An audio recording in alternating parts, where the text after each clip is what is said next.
Welcome to The Explainer.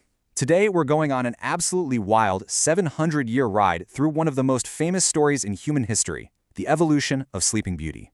Now, we all kind of think we know the drill, right? The beautiful princess, the evil curse, the heroic prince. But as you're going to see, this tale is actually a giant cultural mirror. Over the centuries, it's reflected literally everything from pretty brutal medieval realities to deep modern psychological theories. So, let's dive right into this with a question. Who really woke Sleeping Beauty? I want you to go ahead and radically rethink that classic, super romantic story you probably remember from growing up. Because, honestly, the truth is the answer to that question completely changes depending on which century you happen to be reading it in. Okay, here's our roadmap for today. We're going to start with the familiar fairy tale, look into Sleeping Beauty's dark origins, trace the evolution of the prince, decode some hidden symbols, and then finish up with the modern feminist awakening. All right, let's kick things off with Section 1, the familiar fairy tale. The story most of us know today actually rests on just a handful of defining milestones. Way back in 1697, the French author Charles Perrault published the version that really laid the groundwork. He's the guy who introduced the whole cursed spinning wheel idea. Then in 1812, the brothers Grimm dropped Little Briar Rose, which is crucial because it cemented that famous concept of true love's kiss to break the spell. Fast forward to 1890, Tchaikovsky elevates the whole thing into high art with his gorgeous Mariinsky ballet. And then, obviously, Disney's 1959 animated film comes along and locks in that visual iconography we all instantly recognize. It's romantic, it's incredibly magical, and, as we're about to find out, it is heavily sanitized. Which brings us to Section 2, Sleeping Beauty's Dark Origins. Let's look at how this story actually built up over the timeline. Way before Perrault and the Grimms were writing, this tale was already bouncing around in oral tradition back in the 1300s. It wasn't until 1528 that it finally hit the printing press in a French romance called Perceforest. And then came an incredibly dark version in 1636 by an Italian nobleman named Giambattista Basile. It was actually only after these distinctly adult-oriented stories that Perrault and the Grimms came along and adapted them into the nursery tales we know today. So what exactly was happening in those early iterations? Well, in the 14th century origins that were eventually recorded in that 1528 text, Perceforest, we meet Princess Celandine. She's in a magically induced sleep, right? But she is not woken up by some romantic kiss. A knight named Prince Trilus shows up, and in a complete violation of modern morality, he actually assaults the sleeping princess. She later gives birth while she's still fully asleep, and it's actually her newborn baby, searching for milk, who accidentally sucks the cursed splinter right out of her finger, which is what finally wakes her up. And then we get to Basile's Italian version in 1636 called Sun, Moon, and Talia, which is, honestly, arguably even darker. In this one, Princess Talia gets a flax splinter in her finger. A passing king finds her, is overcome by desire, and assaults her in her sleep. She gives birth to twins, named Sun and Moon, and just like that earlier tale, one of the infants sucks out the splinter and wakes her, but it doesn't end there. The king's jealous wife finds out and actually orders the cook to secretly murder the twins and feed them to the king. I mean, wow. Thankfully, the cook, pretty much the only person in this entire kingdom with a moral compass, saves them. It sounds horrifying to us now, for sure. But these brutal, entirely non-consensual themes were just standard storytelling before fairy tales were scrubbed clean for kids during the Age of Enlightenment. Moving right along to Section 3, Evolution of the Prince. Seriously, just look at this stark contrast here. It's like night and day. The early princes were crude, they were violent, they basically operated like the Greek god Zeus, just driven entirely by base animal instincts, taking whatever they wanted without any concept of consent. But then you jump forward to later versions, like this 1910 English retelling illustrated by Edmund Dulac, and the prince is a completely different guy. He's totally transformed. Now he's respectful, pure-hearted, driven entirely by love. When he finally finds the sleeping princess, he actually drops to his knees and just respectfully kisses her hand, not her lips. It is a complete and total redemption of the masculine archetype. And this brilliantly illustrates a much wider structural shift that's been happening right beneath the surface of the text.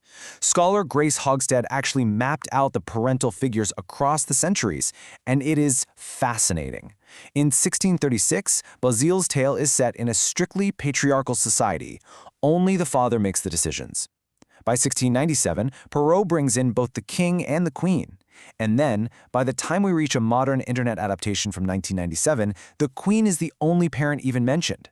So what we're looking at here is a massive 400-year swing, going all the way from patriarchal dominance to matriarchal influence.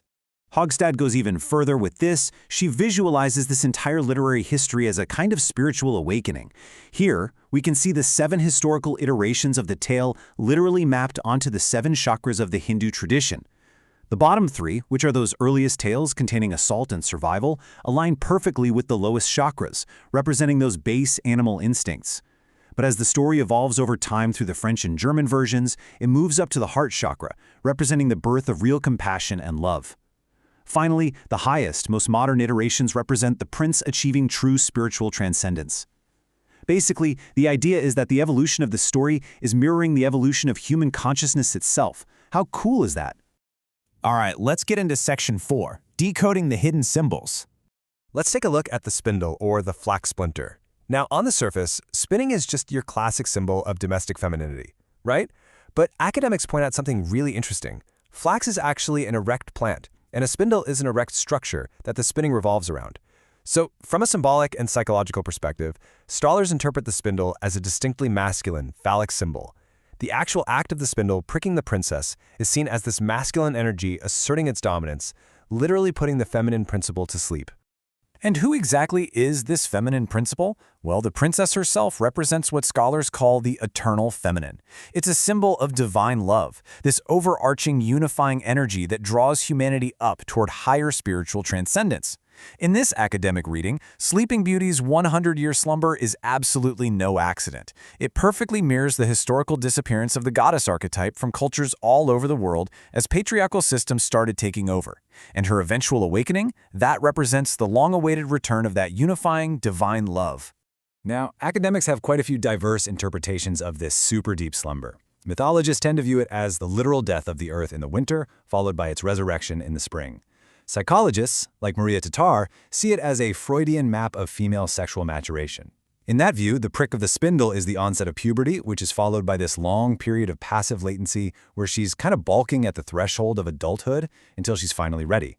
And still, others view the eventual marriage of the prince and princess as the ultimate Taoist union of opposites, the perfect balancing of yin and yang energies.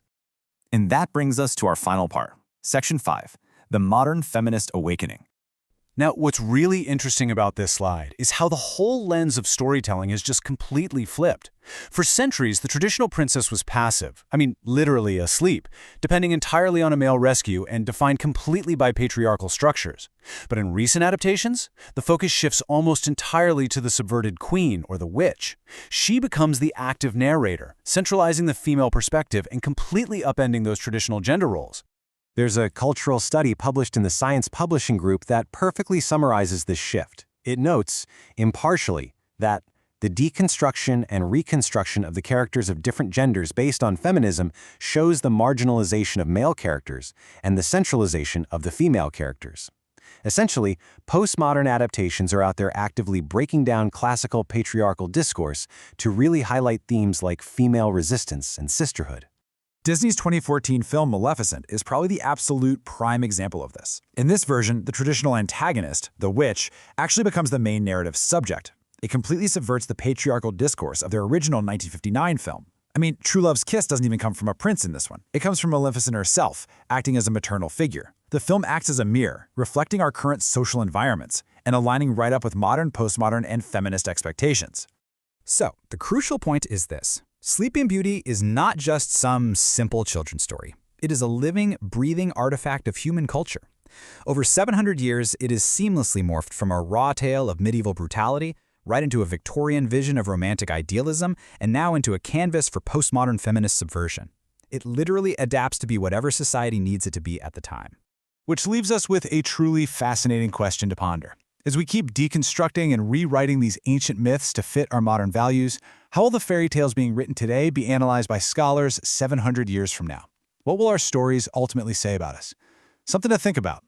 Thank you so much for joining me on this explainer, and I'll catch you in the next one.